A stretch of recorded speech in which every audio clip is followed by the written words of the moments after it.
Oppression. Dictatorship. Control.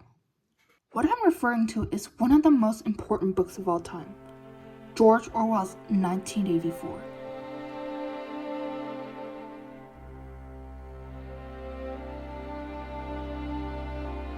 George Orwell's 1984 is an important book for its time, as well as the years succeeding it. The book describes Winston Smith, a party worker who works for the Ministry of Truth, one of four ministries that control the totalitarian state of Oceania. He meets and develops a relationship with Julia, a woman who works in the Ministry of Truth in the fiction department. The rest of the novel revolves around rebellion. Furthermore, it critiques the social issues plaguing the time, such as the rise of totalitarianism, surveillance, and manipulation. These themes carry through today, and arguably more so. 1984 has multiple applications on many literary theories, such as formalism, psychoanalytic theory, and Marxist theory. The story also connects to several literary devices and poetic devices.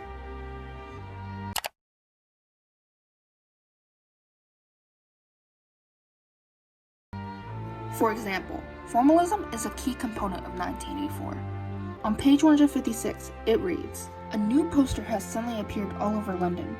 It had no caption and represented simply the monstrous figure of a Eurasian soldier, 3 or 4 meters high, striding forward with an expressionless Mongolian face and enormous boots, a submachine gun pointing from his hip.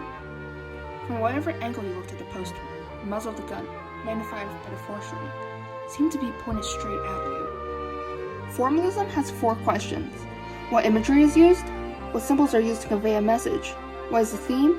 And does it contain tension and ambiguity?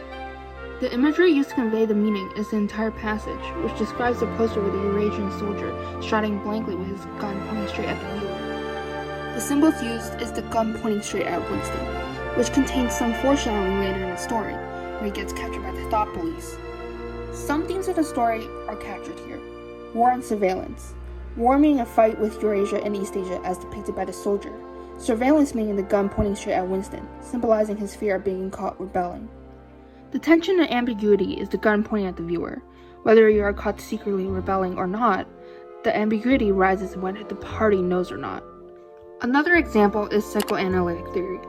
On page 174, it reads, "They can't do that," Julia said finally. "It's the one thing they can't do. They can make you see anything, but they can't make you believe it. They can't get inside you." "No," Winston said a little more hopefully. "No, that's quite true. They can't get inside of you. If you can feel that staying human is worthwhile, even when it can't have any result whatever, you've beaten them." In psychoanalytic theory, there are 3 parts of the mind: the id, superego, and the ego. The id controls desires, the superego controls morality, and the ego controls rationality. This passage shows that Julia and Winston have an enlarged id, as seen by their affection towards each other and the hope they have. In the eyes of the party, they are seen as having an undeveloped superego and ego as dictated by the party. They are not conforming to their standards, such as being obedient and having positive thoughts about the government at all times. Carl Jung's archetypes include the shadow, the anima, and the persona. The shadow is what Winston and Julia secretly are, the desire to rebel against the government. The anima appears in the dreams that Winston has of his past with his mother and sister. The persona is what Julia and Winston show to the world, being compliant with the party. The last theory is Marxist theory. On page 89, it reads, "They were talking about the lottery. Winston looked back when he had gone 30 meters. They were still arguing, with vivid, passionate faces. The lottery, with its weekly payout of enormous prizes, was the one public event to which the pros paid serious attention.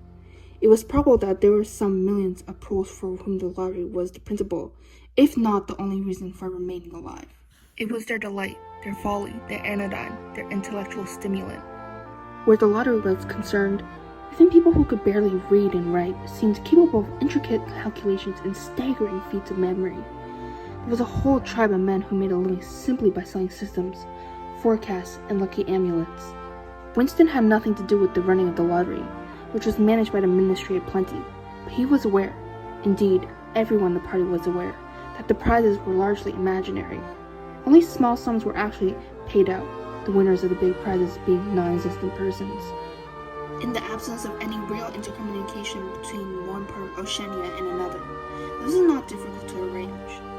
According to Marx's theory, a society is shaped by economic means, as people's lives are determined by it. Capitalism is where the means of production is privately owned by individuals or corporations in order to produce goods. This separates two types of people: the bourgeois, who own and control the means of production, and the proletariat, the working class producing wealth for the bourgeois. As shown here, the proletariat, or proles, are being incentivized by the bourgeois, the party, to feed into capitalism. They even cheat the system by paying out the big prizes to non-existent people to show that there is a chance that you could be selected.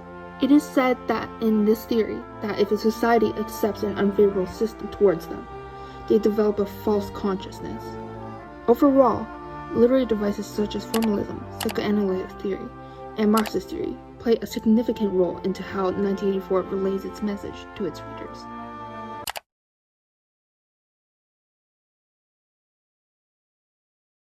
Next, the story contains lots of literary devices. Two literary devices used is irony and foreshadowing. On page 80, Winston recounts a memory in which he observes three notable outlaws: Jones, Ariston, and Rutherford. They are in the Chestnut Tree Cafe. The telescreen there was singing, "Under the spreading chestnut tree, I sold you, and you sold me. There lie they, and here lie we, under the spreading chestnut tree." The irony and foreshadowing play a vital role in plot development. The tree symbolizes the party and the self. The lyrics, "I sold you and you sold me," mean betrayal to save oneself. This spreads to everyone as citizens turn each other to the thought police. Hence, the spreading chestnut tree. Furthermore, this is an example of character versus character. Everyone under this regime will always betray each other to save themselves. There is no such thing as freedom in the party's grasp, so there is no reason not to turn in fellow comrades. This foreshadows the ending of the book, where Winston betrays Julia. It develops the motif of psychological manipulation. The party constantly tells lies such as the existence of the Brotherhood. It lures out those who want to rebel and, in turn, sell them out and make them into model citizens. Overall, the theme of betrayal is very prevalent in the quote. Moreover, symbolism also has a heavy role in this novel. On pages 13 to 14, the book states, "As usual, the face of Emmanuel Goldstein, the enemy of the people, had flashed onto the screen. There were hisses here and there among the audience. Goldstein was the renegade and backslider who once, long ago, how long ago, nobody quite remembered, had been one of the leading figures of the party, almost on a level with Big Brother himself, and then had engaged in counter-revolutionary activities, had been condemned to death, and had mysteriously escaped and disappeared. The programs of the 2-Minute Hate varied from day to day, but there was none in which Goldstein was not the principal figure. He was the primal traitor, the earliest defiler of the party's purity. All subsequent crimes against the party, all treacheries, acts of sabotage, heresies, deviations, sprang directly out of his teaching. Somewhere or other he was still alive and hatching his conspiracies. Perhaps somewhere beyond the sea, under the protection of his foreign paymasters. Perhaps even, so it was occasionally rumored, in some hiding place in Oceania itself. Goldstein represents the Brotherhood, which is the underground revolution that seemingly claims to overthrow the party. Big Brother represents the party, who fully controls Oceania. It can also symbolize or foreshadow the ending of the book, in which Winston escapes and disappears from the world, reappearing as a new version of himself, in a sense. He loves Big Brother. All in all, literary devices such as irony, foreshadowing, and symbolism are key components.